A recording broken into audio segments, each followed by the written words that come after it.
Hello kids, welcome to Ritu ma'am's online class. बच्चों, यह देखिए, क्या आप जानते हैं कि यह किसकी तस्वीर है? वेरी गुड, बहुत खूब पहचाना। यह है झांसी की रानी लक्ष्मीबाई, सन 1857 की राज्य क्रांति की द्वितीय शहीद वीरांगना। पहली कौन थी पता है आपको? पहली थी रानी अवंतीबाई लोधी। आज हम झांसी की रानी लक्ष्मीबाई के बारे में जानेंगे और यह जानेंगे कि वह बचपन से ही कितनी वीर और बहादुर थी और कैसे उन्होंने भारतीय वसुंधरा को गौरवान्वित किया। हम जानेंगे एक नाटक के जरिए। आज हम आपकी 5वीं कक्षा की हिंदी की पाठ्यपुस्तक झिलमिल के पाठ 10 रानी लक्ष्मीबाई को हम रीड करेंगे। यह एक नाटक है। नाटक में कुछ किरदार होते हैं, मतलब पात्र होते हैं, और उन्हीं पात्रों के डायलॉग्स के रूप में यह लिखा हुआ है। तो दृश्य शुरू होने से पहले नाटक मंच पर पर्दे के पीछे से गाने की आवाज आती है, और गाने के पीछे से क्या आवाज आती है? बुंदेलो हर बेलों के मुख, हमने सुनी कहानी थी, खूब लड़ी मर्दानी वह तो झांसी वाली रानी थी। कौन थी झांसी वाली रानी? रानी लक्ष्मीबाई। और मैं आपको ये बता दूं कि रानी लक्ष्मीबाई बचपन से ही बहुत वीर थी और बहादुर थी, और उनके बचपन का नाम था मनुबाई और उनके पिताजी का नाम था मोरोपंत। तो चलिए अब शुरू करते हैं, देखते हैं नाटक मंच पर पहला क्या दृश्य है। पहले दृश्य में एक सजा हुआ हाथी खड़ा है, उस पर 2 बालक बैठे हैं। एक का नाम पेशवा नाना साहब है और दूसरे का राव साहब। सड़क के किनारे एक नटखट बालिका अपने पिता की उंगली पकड़े खड़ी है और हाथी को देख रही है। देखिए, इस चित्र में आपको नजर आ रहा होगा कि एक बच्ची अपने पिताजी का हाथ पकड़े खड़ी है।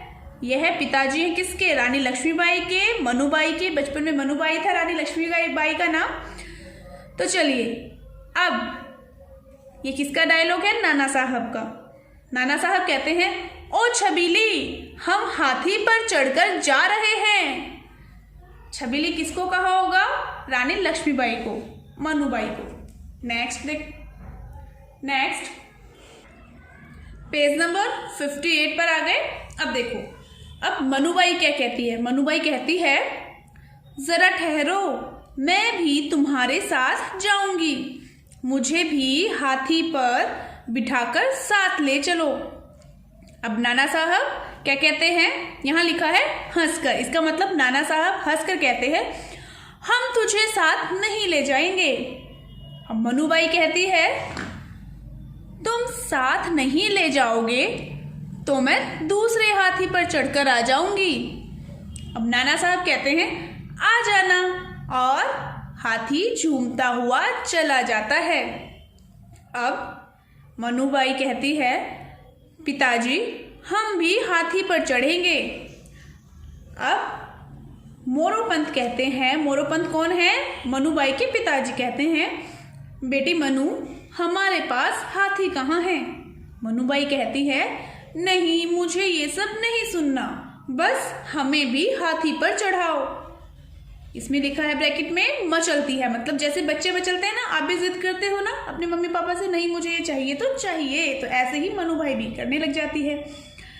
अब मोरोपंत कहते हैं, मनु, हमारे भाग्य में हाथी कहाँ, जिद ना कर। मनुबाई रोब से कहती है, आपको क्या मालूम, मेरे भाग्य में तो 10-10 हाथियों की सवारी लिखी है। मोरोपंत कहते हैं, ईश्वर तेरे भाग्य को 4 चांद लगाए और तू 10 नहीं 20 हाथी की स्वामिनी बने। मनुबाई कहती है, क्या कहती है? देखिए ब्रैकेट में क्या लिखा है, मुस्कुराकर पिता के गले में अपनी दोनों बाहें डालती हुई क्या कहती है, आप देखेंगे एक दिन ऐसा आएगा जब मेरे पास 20 हाथी होंगे, नौकर चाकर होंगे, खूब धन होगा। मोरोपंत कहते हैं, अब बहुत बातें मत बना, चल घर चलें, और दोनों घर की ओर चल देते हैं। अब एक दृश्य खत्म हो जाता है और पर्दे क्या होते हैं, क्लोज हो जाते हैं। फिर नेक्स्ट सीन दिखाते हैं, दूसरा दृश्य, पर्दे ओपन होते हैं और दूसरे सीन में क्या है, एक महल का आंगन, 6 से 10 वर्ष के बच्चे आंगन में गुड़िया और गुड्डे का खेल खेल रहे हैं। बच्चों के 2 दल बन गए हैं, एक दल कन्या पक्ष बनता है, दूसरा दल वर पक्ष। गुड्डे गुड़िया का विवाह जो करना है, कन्या पक्ष मतलब वधू पक्ष, ठीक है, गुड़िया वाला पक्ष, और वर पक्ष मतलब जो गुड्डे के साथ है, दूल्हा और दुल्हन के पक्ष। अब वहीं से क्या हो रहा है, वहीं पास से मनुबाई जा रही है। अब नेक्स्ट पेज पर देखते हैं, पेज नंबर 59। देखिए इस पेज पर आपको क्या नजर आ रहा है, एक पिक्चर दी हुई है ना। इस पिक्चर में क्या है, एक लड़की खड़ी है, उसके हाथों में तलवार है, ये तो मनुबाई है, और कुछ और भी यहाँ खड़े हैं और ये गुड्डा और गुड़िया के खेल को खेल रहे हैं। चलिए पढ़ते हैं आगे क्या लिखा है। चंपा कहती है, मनु इधर आना। मनुबाई कहती है, कहो क्या कहना चाहती हो। चंपा कहती है, हम गुड्डे गुड़िया का विवाह करेंगे, बाजे बजेंगे, प्रीति भोज होगा, बताओ तुम किस ओर शामिल होना चाहोगी। मनुबाई कहती है, मैं किसी और भी शामिल नहीं होऊंगी, मुझे और कहीं जाना है। अब चंपा पूछती है, कहाँ, मतलब कहाँ जाना है। मनुबाई कहती है, क्या तुम देख नहीं रही मेरे हाथ में तलवार है, मैं आजकल नाना साहब के साथ तलवार चलाना सीख रही हूँ। देखिए इस चित्र में यह रही मनुबाई और उसके हाथ में क्या है, ये तलवार। अब देखिए चंपा क्या कहती है। चंपा कहती है, अरे लड़की होकर तुम यह क्या कर रही हो। मनुबाई कहती है, ओ भोली चंपा, तुझे क्या मालूम कि पुरुषों की तरह स्त्रियों को भी शत्रुओं से देश की रक्षा करनी सीखनी चाहिए, इसलिए मैं अस्त्र शस्त्र चलाना सीख रही हूं। नेक्स्ट पेज पर देखिए सुंदर। सुंदर कहती है, तो क्या तुम शत्रु के साथ लड़ोगी। मनुबाई कहती है, लड़ूंगी ही नहीं, उसे शत्रुता करने का मजा भी चखा दूंगी। देखना एक दिन सारे शत्रु सिर पर पैर रखकर भाग जाएंगे। सुंदर कहती है, अरे तू तो बड़ी बहादुरी की बातें करती है। मनुबाई कहती है, क्या तूने मुझे यूं ही समझ रखा है, मैं तो हूं ही बहादुर। चंपा कहती है, तब तुम जाओ, तुम्हारे हमारे रास्ते अलग अलग हैं। अब मनुबाई कहती है, जा रही हूं और कह देती हूं कि तुम भी अस्त्र शस्त्र चलाना सीख लोगी तो अच्छा रहेगा।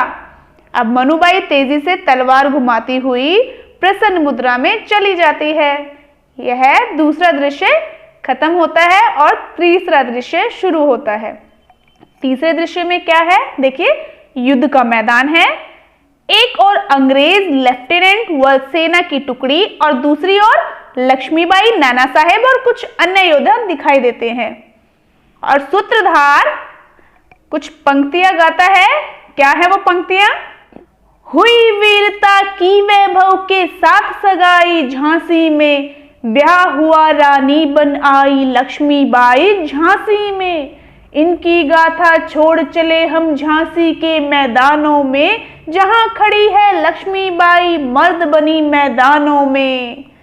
उसके बाद लक्ष्मीबाई कहते हैं, नाना साहब आप सेना को लेकर बाईं ओर से शत्रुओं पर आक्रमण कीजिए। नाना साहब कहते हैं, तुम कहां रहोगी?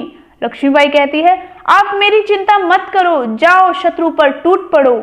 नाना साहब कहते हैं, आज शत्रु सावधान है, तुम भी सजग रहना, मैं चलता हूं।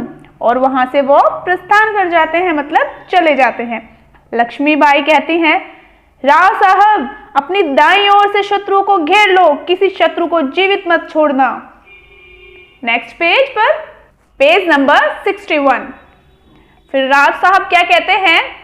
राव साहब कहते हैं, आज ऐसा ही होगा, आप चिंता न करें महारानी।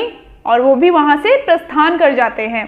और सुंदर कहती है, अब आज तुम दामोदर राव की रक्षा करना और देखना मेरे शरीर को कोई हाथ न लगा सके, मैं चलती हूं। और वो भी वहां से प्रस्थान कर जाती है। अब पर्दे के पीछे से तलवारों की कट कट की आवाज आती है। हाय मरा, ओह, ये भी आवाजें पर्दे के पीछे से ही आ रही थी। यह रानी है या मौत, पानी पानी, आह, अरे कोई है, बचाओ। ये सब ये किसे कह रही है ये वाली लाइन? ये कह रहे हैं रानी लक्ष्मीबाई को कि यह रानी है या मौत है। सब रानी लक्ष्मीबाई से डर रहे हैं। अब ये देखो, ये क्या पंक्ति लिखी है, तुम्हारी करनी का यही परिणाम है कायर। मतलब यह पंक्ति किसने कही? यह पंक्ति कही रानी लक्ष्मीबाई ने।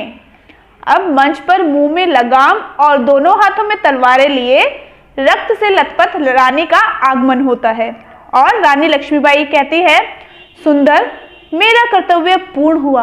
आज तुम दामोदर राव की रक्षा करना, चलती हूं, अब मुझे संभालो, आओ जल्दी आओ। सुंदर आती है, महारानी आपकी यह हालत। लक्ष्मीबाई कहती है, मेरी प्यारी सखी, इसे ही वीरगति कहते हैं, यह बड़े भाग्य से मिलती है, मेरी यह बात याद रखना। और उसके हाथों से तलवारें गिर जाती हैं। सुंदर कहती है, और ये ब्रैकेट में लिखा हुआ है, आगे बढ़कर रानी को अपने हाथों में संभालती हुई कहती है, घबराओ मत, मैं आपके शरीर को किसी शत्रु को छूने नहीं दूंगी। रानी लक्ष्मीबाई कहती है, मातृभूमि की जय। मतलब ये देखिए गैप के साथ लिखा हुआ है ना, इसका मतलब कि रानी लक्ष्मीबाई वीर गति को प्राप्त होते होते मुंह से बोलती है मातृभूमि की जय। उनके मुंह से ये शब्द निकलते हैं और पर्दे के पीछे से आवाज आती है, जाओ रानी, याद रखेंगे हम ये कृतज्ञ भारतवासी, यह तेरा बलिदान जगाएगा स्वतंत्रता अविनाशी, तेरा स्मारक तू ही होगी, तू खुद अमिट निशानी थी, खूब लड़ी मर्दानी, वह तो झांसी वाली रानी थी। और पर्दा गिर जाता है और नाटक खत्म होता है। तो कैसा लगा यह नाटक बच्चों आपको? कितना अच्छा नाटक था ना? कितनी वीर, कितनी बहादुर थी रानी लक्ष्मीबाई। मरते दम तक उन्होंने दुश्मनों का सामना किया और अपनी मातृभूमि की रक्षा की। यह थी वीर झांसी की रानी लक्ष्मीबाई। और यह हमारा पार्ट 10 कंप्लीट हुआ। नेक्स्ट वीडियो में इसकी एक्सरसाइज करेंगे। तब तक के लिए बाय बच्चों।